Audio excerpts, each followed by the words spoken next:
Matthew 24. Jesus left the temple and was walking away. When his disciples came up to him to call his attention to its buildings, "Do you see all these things?" he asked. "I tell you the truth. Not one stone here will be left on another. Every one will be thrown down." As Jesus was sitting on the Mount of Olives, the disciples came to him privately. "Tell us," they said, "when will this happen? And what will be the sign of your coming and of the end of the age?" Jesus answered, "Watch out that no one deceives you. For many will come in my name, claiming, 'I am the Christ,' and will deceive many. You will hear of wars and rumors of wars, but see to it that you are not alarmed. Such things must happen, but the end is still to come. Nation will rise against nation, and kingdom against kingdom. There will be famines and earthquakes in various places. All these are the beginning of birth pains. Then you will be handed over to be persecuted and put to death, and you will be hated by all nations because of me. At that time many will turn away from the faith, and will betray and hate each other, and many false prophets will appear and deceive many people. Because of the increase of wickedness, the love of most will grow cold. But he who stands firm to the end will be saved. And this gospel of the kingdom will be preached in the whole world as a testimony to all nations, and then the end will come. So when you see standing in the holy place the abomination that causes desolation spoken of through the prophet Daniel, let the reader understand. Then let those who are in Judea flee to the mountains. Let no one on the roof of his house go down to take anything out of the house. Let no one in the field go back to get his cloak. How dreadful it will be in those days for pregnant women and nursing mothers. Pray that your flight will not take place in winter or on the Sabbath, for then there will be great distress, unequaled from the beginning of the world until now, and never to be equaled again. If those days had not been cut short, no one would survive. But for the sake of the elect, those days will be shortened. At that time, if anyone says to you, 'Look, here is the Christ,' or 'There he is,' do not believe it. For false Christs and false prophets will appear and perform great signs and miracles to deceive even the elect, if that were possible. See, I have told you ahead of time. So if anyone tells you, 'There he is out in the desert,' do not go out. Or, 'Here he is in the inner rooms,' do not believe it.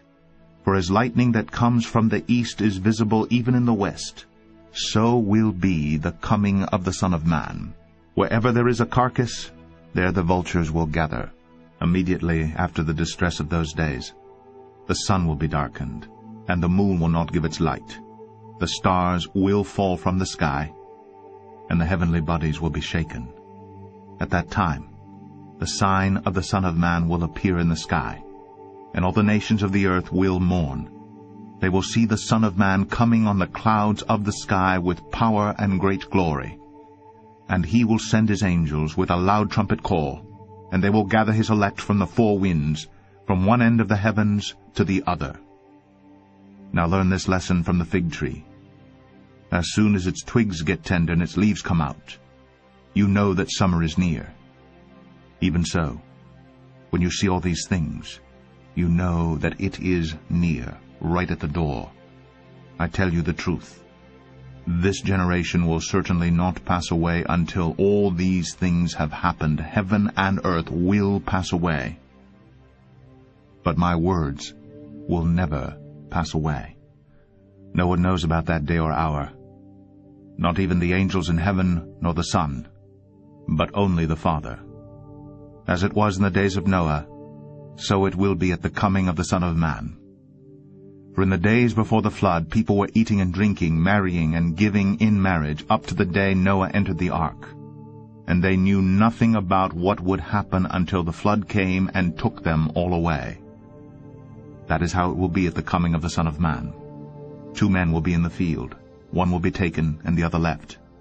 2 women will be grinding with a handmill, one will be taken and the other left. Therefore keep watch, because you do not know on what day your Lord will come. But understand this: if the owner of the house had known at what time of night the thief was coming, he would have kept watch and would not have let his house be broken into. So you also must be ready, because the Son of Man will come at an hour when you do not expect him. Who then is the faithful and wise servant whom the master has put in charge of the servants in his household to give them their food at the proper time? It will be good for that servant whose master finds him doing so when he returns. I tell you the truth, he will put him in charge of all his possessions. But suppose that servant is wicked and says to himself, "My master is staying away a long time," and he then begins to beat his fellow servants and to eat and drink with drunkards. The master of that servant will come on a day when he does not expect him, and in an hour he is not aware of. He will cut him to pieces and assign him a place with the hypocrites, where there will be weeping and gnashing of teeth.